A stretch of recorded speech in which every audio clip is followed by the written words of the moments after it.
Your buddy's stories and YouTube have not gotten you ready for what you're about to experience in Pattaya. After what seems forever, the day is finally here.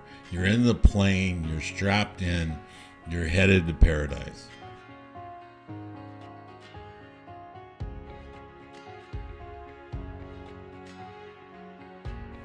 You've arrived at Heaven's Gate.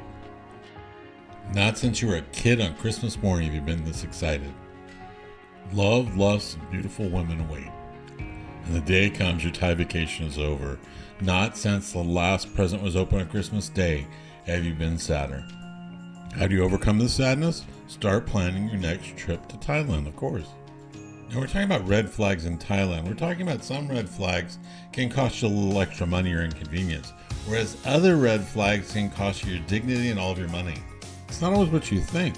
A lot of times a lady that you meet on Thai Friendly that has a job will ask you for money faster than a bar girl.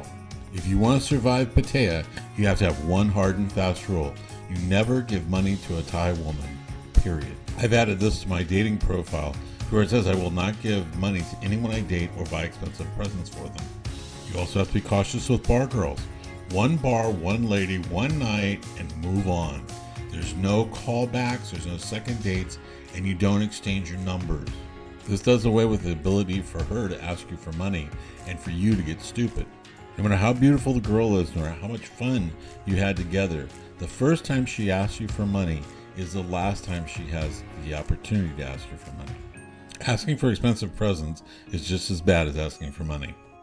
Now, say it with me. What is the golden rule of dating women in Thailand? Never give a Thai woman money. Period.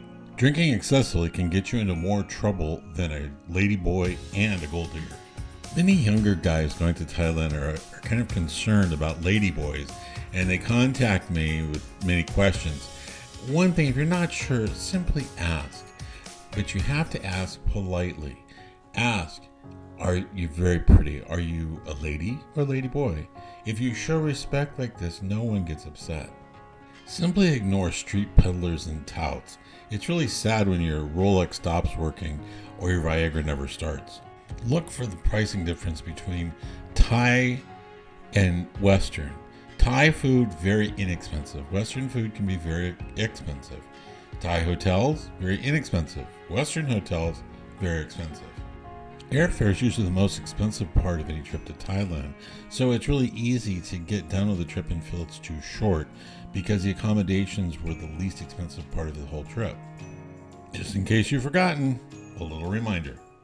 The first time you go into any bar, ask a lot of questions. Do the ladies bar fine? How much are bar fines? What is the cost of ladies' drinks? Are there lady drink minimums? 2 red light suggestions. If you haven't been to the red light district before, go on a bar crawl to kind of get the lay of the land. Second, if you're looking for the companionship of a lady for the first time, go to a gentleman's club. It's the easiest and most straightforward option. Don't use a yellow taxi. Call Bolt, which is a variation in Thailand, similar to Uber in the West. There's a huge number of traffic accidents in Thailand and a huge number of scooter-related deaths. Never start a trip without travel insurance. It covers everything from lost luggage to medical expenses for injuries or illness. If you rent a vehicle of any kind, whether it be a car, scooter, or jet ski, make sure to videotape it from every angle, both inside and out. Also, if they ask for your passport, never give them your original passport, but a copy. If there's any dispute as far as damages or anything else, they can hold your passport ransom, basically, until you pay the bill. Some men try to save money by dealing with freelancers, and while they are less expensive than bar girls, you have to be more careful because there's not an affiliation with a bar or a business. Now, you have to also be careful because there's a lot of things I've talked about already as far as like scams, like the yellow taxi not using the meters and quoting higher prices. But you also have to, and the touts and the street peddlers, you also have to watch out for it. It seems a little more less obvious, I guess. But I've been approached by many either Eastern Indian men or Arabic men that sound very knowledgeable about herbs and pharmacies and everything else. And they target the men. If the men are bald, then they rub the top of your head and go, "Oh, I have a cure for that." If the men are like really big bellies, they'll rub your belly and say, "Oh, my father had this problem," and then they'll say he had a medical problem which made his belly get really big. He found the combination of herbs that can cure that. So, and people fall for it anytime. Same thing. Whether it's a street peddler with his Rolex cigarettes and Viagra, or it's a tout selling ping pong shows, or it's a guy telling you he found the cure for baldness and big bellies. Okay, simply ignore it and walk on. When you start going to the bars, that's one of the reasons why I suggested if you're a newbie to take a bar crawl, go into a gentleman's club if you're looking for female companionship, because more and more of the women are becoming drink queens to where they don't bar fine, they don't go with men, they basically sit in the bar all day long and drink. Okay, I'm not complaining, it's their choice. Okay, but the problem is it's not clearly defined to the men, especially the newbie men coming into the bar. It's not clearly defined who bar fines, who doesn't. And then women also have the right, the ability to pick a individual person or a day and say, I'm not bar fining. So, they may bar fine. You start buying them drinks like crazy, thinking, hey, I really like this girl. I want to take her home or back to the hotel. I want to go out to dinner with her, whatever. And then, well, no, I'm not bar fining tonight. And so that's one of the reasons if you're looking for female companionship, go to a gentleman's club. If you're, the young lady that you pick to share a drink with will explain exactly the process. They have drink specials, which certain things happen, which you will find out when you ask her.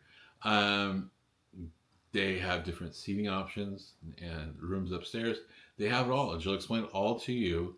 And there's no options. There's no, well, that's if she still feels like bar fining, or if she changes her mind, then you could be hugging your pillow tonight. If you meet someone, you only have two options. Okay, if you want to enjoy feminine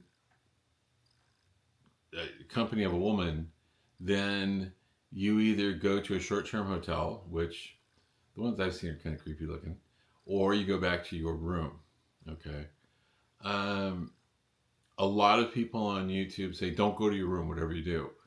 And I agree with that, but at the same time, what else do you do? That's where the guys get in trouble for going to the park or going to the beach, no. But when you go to your room, you have to use your head. First of all, when you're in a hotel, a condo doesn't work because there's no one at the front desk to take the girl's ID, or, when you're in a hotel, they take her ID. It gives you an added layer of protection. It's, at least because most people that are criminals and going to, partake in criminal activities don't like people knowing who they are. So will keep a lot of people away. But then you also have to go to your room and put everything away. Put money, jewelry, phones, anything small enough to get into your safe away. Anything that's bigger like computers or cameras or anything like that, hide in your luggage, zip up your luggage, put it away. Because most of the time, people steal things and have problems because of, just crimes of opportunity. They see cash sitting on the nightstand, or they see a phone out, or they see a computer, and they snatch it and leave. Okay, I also go one step further. I put everything away into the safe and hide it. And then I will always, if I take someone up to the room, I let the front desk know that I will always walk them down. So they're not going to leave and get their ID and take off. I will walk them down. They say, is everything okay, Mr. Smith? I say, yes. They give her ID back. Done deal. When we talk about bar fining, if you go to a gentleman's club, there's not an issue. Everything is contained in the bar itself. You have rooms upstairs. that you can rent. You have couches downstairs that have curtains over them for privacy, or you can sit out in the general public where it's open to have a drink with a lady. So, you have those options. When you bar find a woman, though, you kind of have to start with that in mind. You ask the mama-san, are there ladies that don't bar find? Okay, that will tell you generally, because I've been into bars where almost every girl does not bar find. They will bar find in the traditional sense. You can't say I want to bar find you and go back to my hotel. You can bar find them if you've talked and like her and she likes you. You can bar find her to go have dinner or to a club or something like that. But it's not bar finding in the traditional sense that people think. But you do have to, and this gets back to the asking questions, you do have to, even if a girl does bar find, the mama son says, oh yeah, she bar finds, she bar finds. It doesn't mean she has to bar find with you, and it doesn't mean she has to bar find that night. And I've run into that a couple of times where after a really high, bar bill, it's like, I would like to talk to you more and spend more time with you. I want to bar find you. Oh, I don't want, I don't bar find. I'm not bar finding tonight. Come back on Sunday. And this was Thursday. And it's like, really? It's like, I need to plan, my bar finding for 4 days in advance. It's like, Jesus. And that's one of the things. Don't go in and start buying drink after drink after drink, thinking that you're going to bar find someone, only to find out she doesn't want to bar find that night or doesn't want to bar find with you. So, first drink, tell her, say, now, the mama said you bar find. Are you bar finding tonight? And then start talking about what your plans are. Because that's another thing. You have to get down to what you want to do. It's not you can't let her think you're going to go clubbing and out to a nice dinner and all these things when you just want to go back to the hotel and have fun. So that has to be worked out. You have to agree to it so there's no problems or, not going where you want to go. Because it's both of you have to be happy with the arrangement for it to be worthwhile. So always keep that in mind. Now, if this video has helped you, hopefully it has, then like and subscribe. The channel's growing. There's a lot more comments coming in. Subscribers are growing. And so it's a good thing. So I am headed to Thailand the middle of August. So if any of you have questions about that, let me know. The email is at the beginning and the end of the video. And last thing about my book, it's available at Amazon.com. So good luck, and I hopefully enjoy your trip to Thailand.